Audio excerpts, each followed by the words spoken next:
Okay, morning everybody. Doing another demo. This is long overdue. I've been promising this stuff for a year, but I've been just so busy working on the album and touring and all these other things, shipping orders to patrons and stuff that I haven't had a lot of time to figure out how to do this. I have. Um, Why am I not doing this with hardware? Well, I just don't have a camera set up for it. And honestly, like I said, the software plugins are sounding so good with this new Cubase to my ears that I'm wondering if I need hardware at all anymore. Because I mean, you be the judge. It's pretty good. What we have here is the sh2 Roland VST mono synth. Um, and they added a lot of stuff to this. I had the original SH2 and I used it, and where you might remember it most from would be Ghost in the Circuit. It's the bass line in that. And all over Lust for Blood. I think that's the era when I had it. I used it in almost every song. Um, it's a, it's kind of like Roland's Mini Moog, but it does the snappy resonant bass, kind of like a TB303 as well. So this is pretty cool. Let me get to some sound demos here.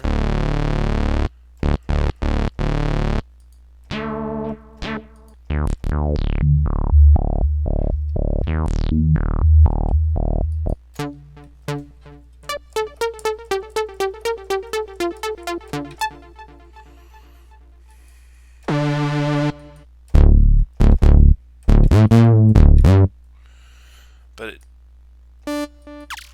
what I think is interesting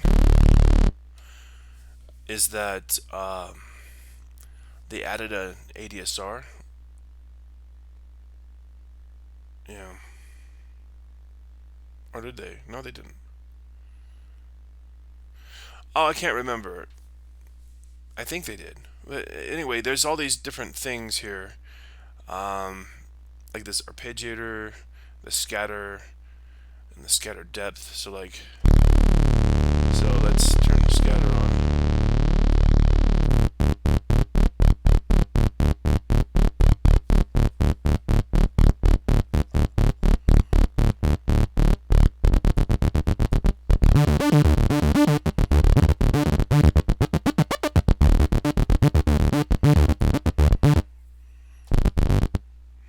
This isn't a good example. Anyway, let me try to dial in like a bass sound.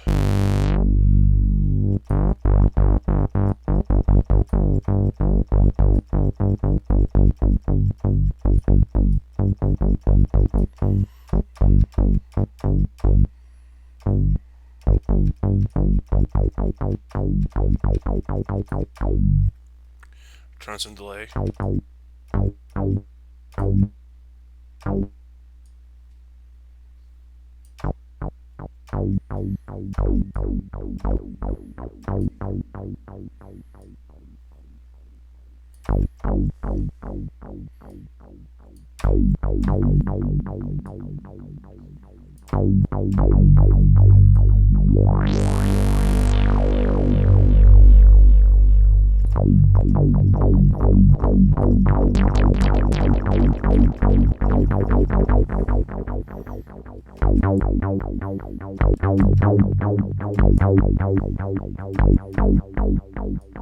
And this tone knob too, which makes things really beefy or thin and raspy.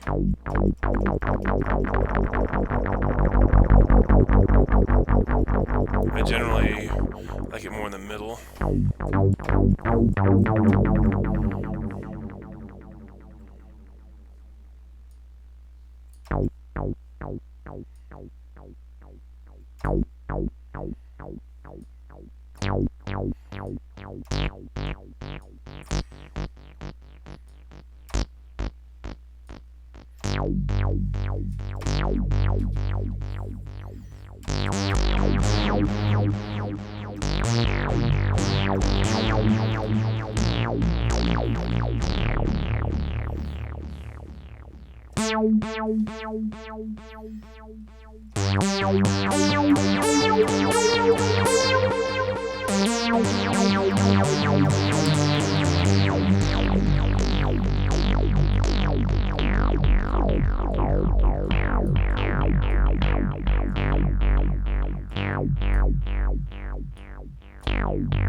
Anyway, that's me just dicking around.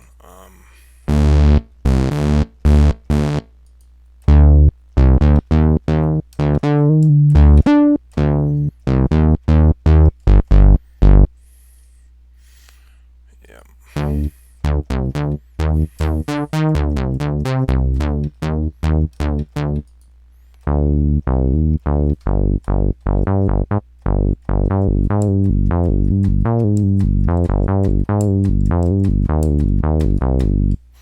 Yeah, that's pretty cool.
So yeah, it's really cool.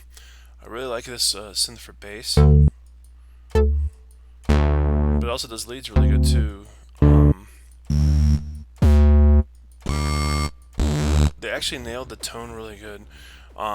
Is it as good as the original? No, none of these are. But this thing gets really close. It's really close, and on some sounds it's identical. And yeah, I really like this. It doesn't even take that much CPU, and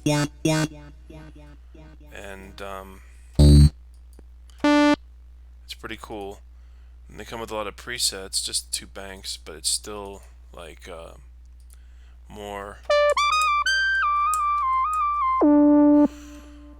More than you get with the original, which had no presets.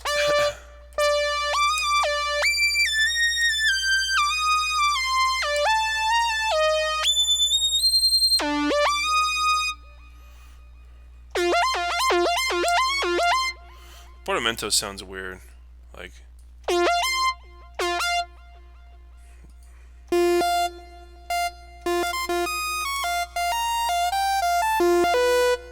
oops, out of key.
Anyway, you get the point.